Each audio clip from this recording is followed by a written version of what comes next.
Achava-me um dia diante dos guichês do London Bank, à espera de que o pagador gritasse a minha chapa,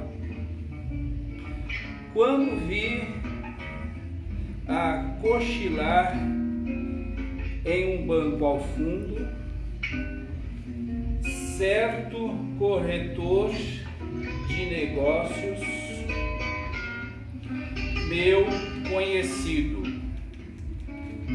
Fui-me a ele alegre com a possibilidade de entreter o fastio da espera com uns dedos de prosa amiga. Miss Jane vai odiar isso. Chega dessa história de escrever um livro.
Boa noite.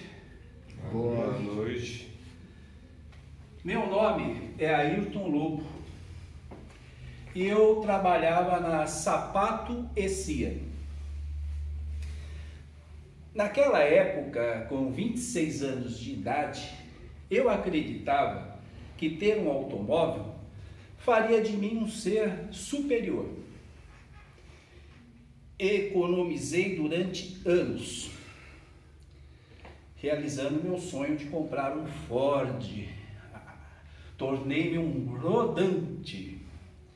E eu corria pelas ruas, acionando a minha buzina claxon através de um botão do painel, gritando para os réis pedestres: arreda! Arreda! Aúga! Aúga!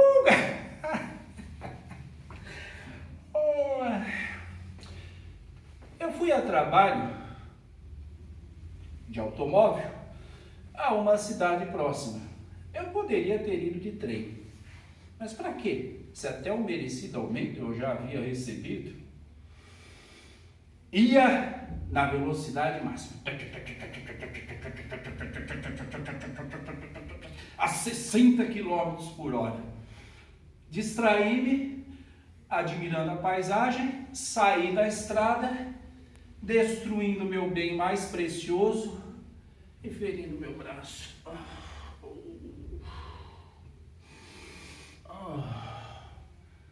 Socorrido pelos empregados do professor Benson, fui levado à sua mansão, mais parecido com um castelo devido a uma alta torre de metal. Era uma propriedade imensa, construída em uma mata. Lá conheci o professor Benson pessoalmente, porque de vista eu já conhecia lá no banco. Aquele meu amigo falou: olha, aquele ali é o professor Benson. Ele acerta todas na bolsa de valores e já amealhou uma fortuna. Conheci também Miss Jane, a filha do professor Benson. No meu tempo de convalescência, eu refleti bastante sobre a respeito da humilhação que eu passava na Sapato e Cia. Eu não via perspectivas de maiores realizações, nem de maiores ganhos financeiros.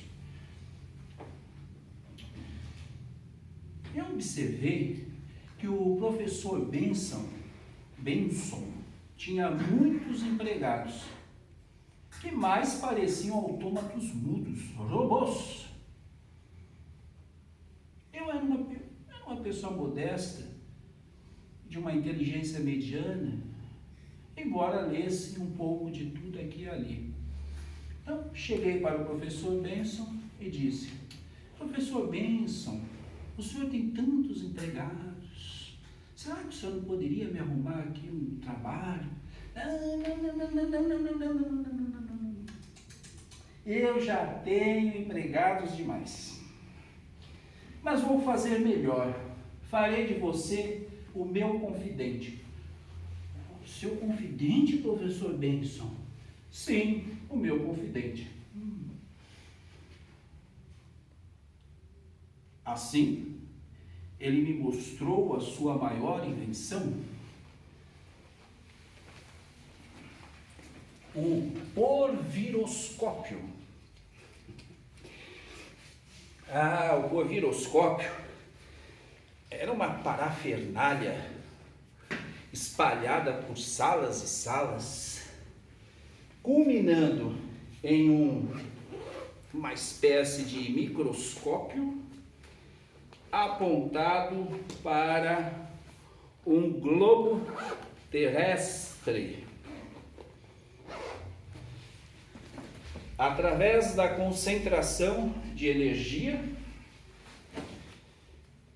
e da vibração do éter através de um interferente, obtinha-se um corte anatômico, tanto no passado quanto no futuro, que poderia ser visualizado e estudado. Como era de se esperar, o professor Benson morreu devido às suas condições de saúde. E eu tive que voltar para o meu trabalho de representante comercial. Mas Miss Jane, Miss Jane, a minha alma gêmea, pela qual eu já estava profundamente apaixonado, devido à sua beleza e à sua inteligência. Miss Jane propôs-me escrever um livro, contando a história do negro Jim Roy, no ano de 2228. Sim, porque foi visualizado no futuro, 2228. Para Miss Jane, os Estados Jim Roy lá nos Estados Unidos, né? A história dele lá nos Estados Unidos. Os Estados Unidos para Miss Jane resumia-se no seguinte: opondo o filósofo Emerson ao pensador Rousseau. Eu e Miss Jane tínhamos opiniões diferentes sobre eugenia, criada pelo sábio Francis Galton. Para ela, o futuro da humanidade estava na raça pura, tanto a negra quanto a branca. Eu não. Eu sou entusiasta da mestiçagem. Acho que é uma lei da natureza. Acho que é uma lei da natureza. A ciência mostra, né? Os mestiços são mais fortes e inteligentes que os puros.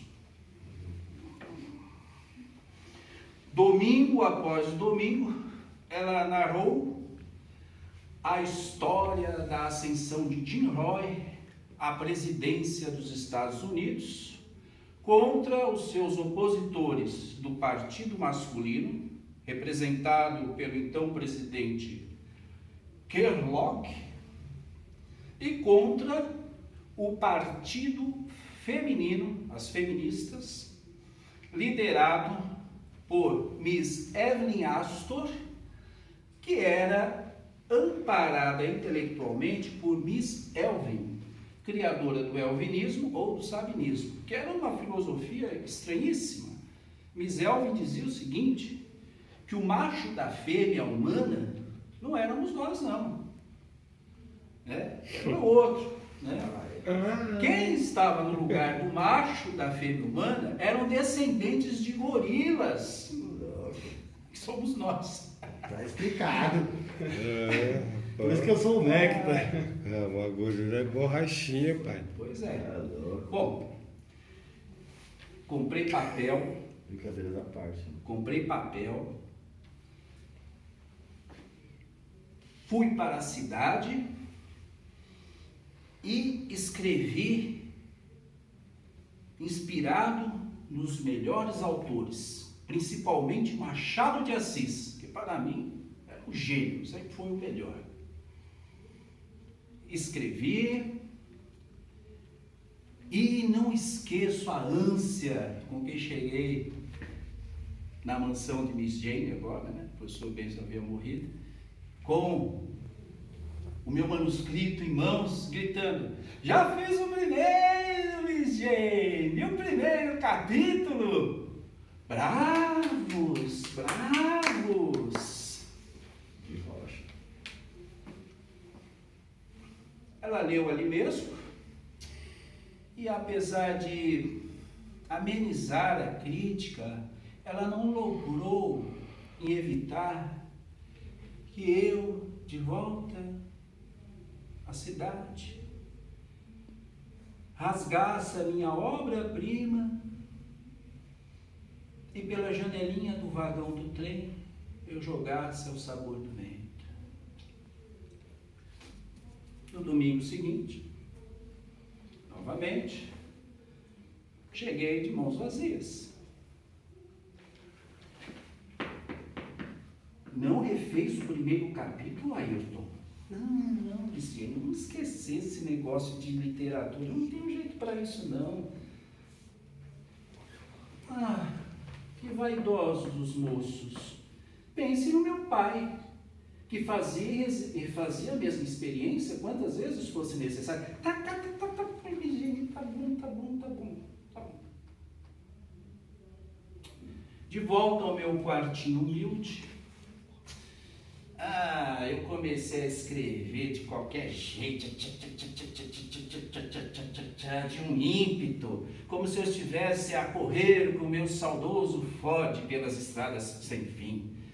Eu decepcionaria, desapontaria Miss Jane de propósito, e a gente esqueceria esse negócio de literatura e passaríamos a tratar de outras coisas.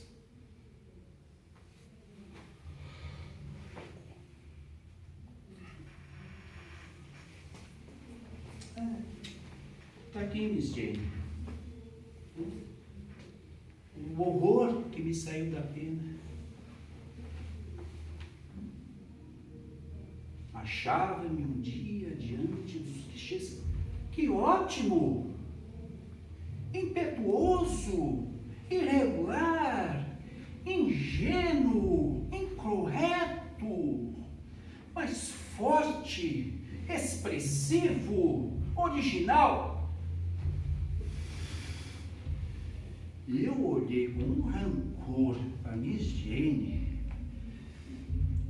Miss Jane tem coragem de magoar assim o seu Ayrton? Eu vi nos olhos azuis, nos lindos olhos azuis de Miss Jane, a pureza de sua alma. Eu sou incapaz de ironia. O que eu acabo de dizer é a fiel expressão do meu pensamento. Escreva o livro todo nesse tom, que eu te garanto a vitória.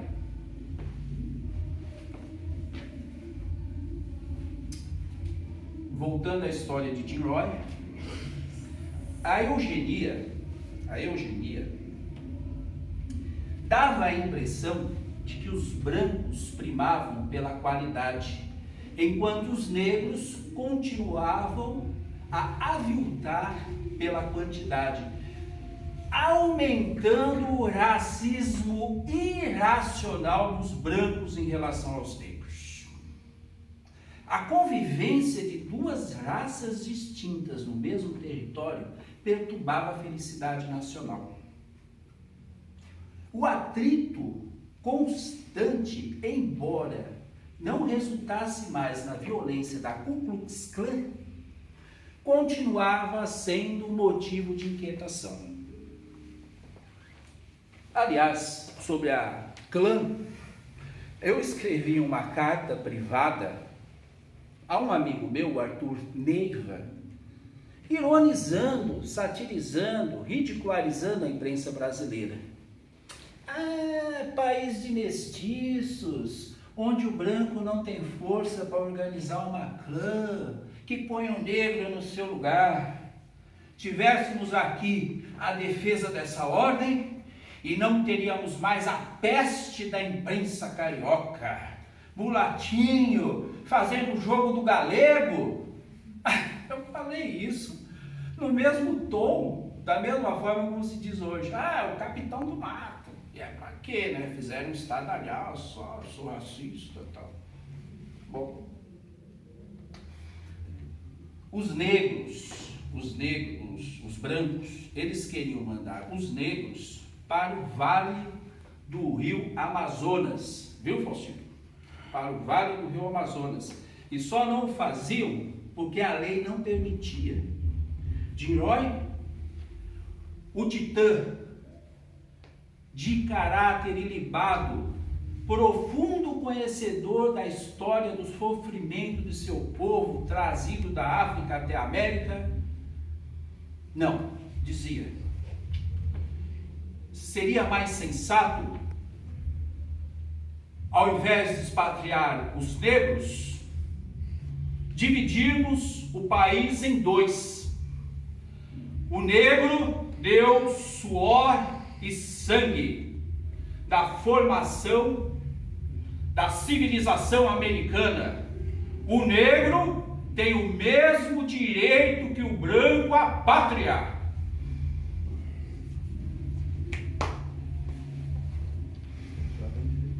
Realizada as eleições,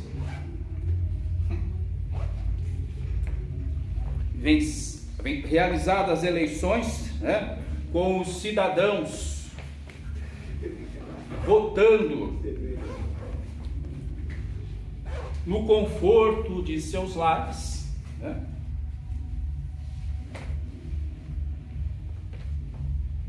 Pilim pim pim, pilim pim pim, pilim pim pim.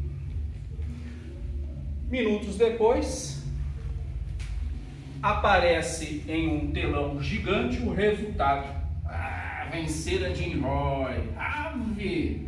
Imagina, os negros, historicamente, tradicionalmente, sempre votaram com o partido masculino ou com o partido feminino. E agora, isso, para quê? Imediatamente os dois já se uniram, tanto os brancos quanto as feministas. Se uniram e convocaram a Convenção Branca. Essa Convenção Branca foi bem diferente daquela Convenção da Revolução Francesa em 1789, não teve aquele sangue todo, aquela violência. Imagina! Eles simplesmente reuniram os 6 maiores sábios da América, os 6 homens mais sábios da América, que eram George Arbor, chefe da indústria de bonecas falantes. John Perkins, George Arbor morava em Detroit. John Perkins, morador de Hudson, comerciante de peles de lontras brancas.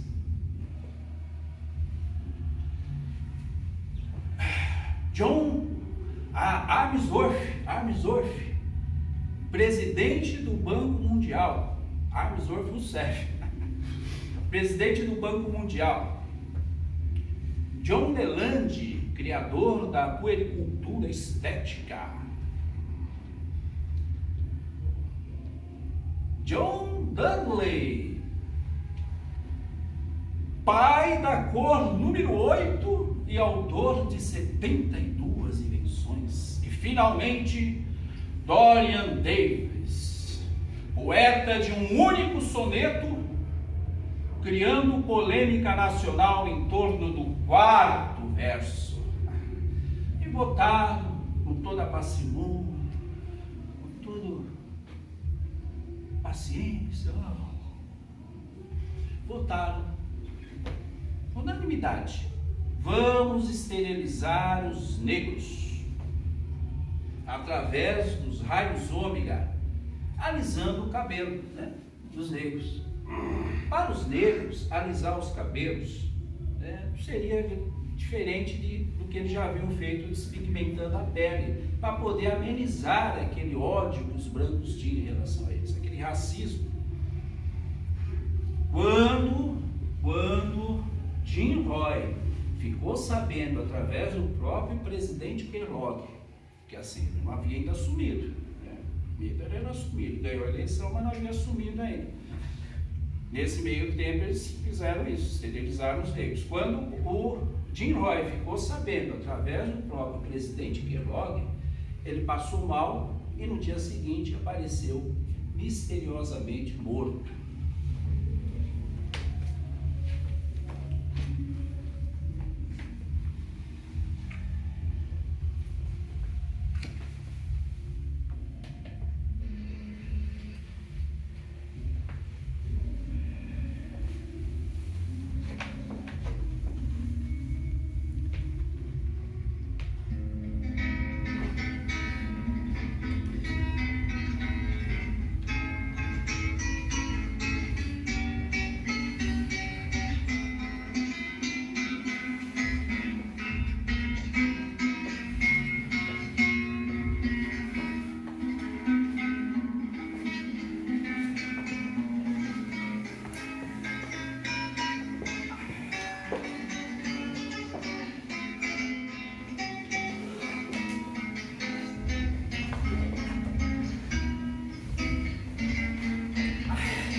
O Beijo de Barrymore. O desfecho do drama racial da América comoveu-me profundamente. Não ter futuro, acabar. Que torturante a sensação dessa massa de 100 milhões de criaturas assim amputadas do seu porvir. Quem sabe no futuro, essa extinção de um ramo da grande família humana não representará uma diminuição do patrimônio. Se somos, se existimos, se apesar de todos os males da vida, tanto a ela nos apegamos, é que no íntimo do nosso ser, a voz da persistência da espécie nos ampara. A meio da vida de cada criatura, já é a prole que lhe dá a coragem de viver até o fim. Falando em fim, falando em morte, através do porviroscópio, eu fiquei sabendo que lá na cidade de Detroit também, uma empresa lá no futuro, denominada Psychical Corporation, publicará o Intermundane Herald, através do qual os espíritos poderão mandar mensagens diretamente para os vivos. Continuando. O celibatário, ser que vale por triste ponto final, sente-se um corpo estranho no tumulto biológico, quase um amaldiçoado. Que dizer de um povo inteiro assim amputado da sua descendência? A ver-se envelhecer sem um choro de criança que o faça pensar no amanhã. Dia final, dia já em crepúsculo rápido para uma noite eterna. Fosse eu um filósofo e teria ali matéria para esmoer o cérebro no imaginar e reimaginar a infinita maravilha do formidando quadro, mas não era filósofo. Quem ama não filosofa, apenas suspira, e eu suspirava de comover penedos. Jane, Jane, Jane. Bom, se vocês querem saber o final da história, comprem o meu livro. Comprem o meu livro.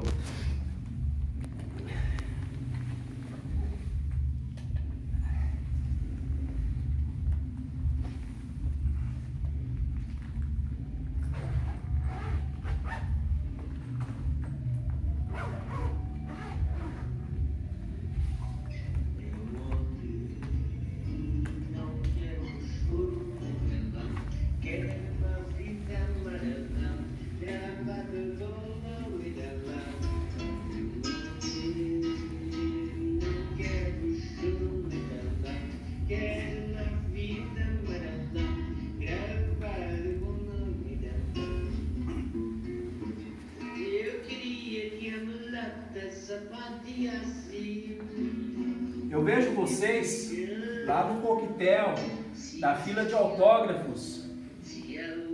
Bom divertimento. Quando eu morrer, bye bye, bye bye.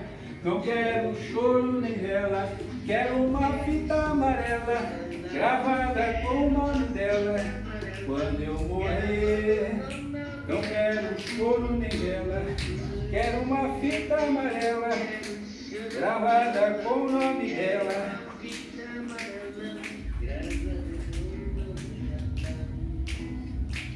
Não quero flores, nem coroas, espinhos. Só quero choro de flauta como violão.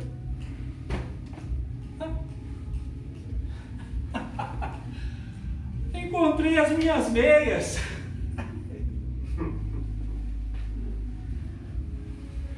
É. Você é bom, mano!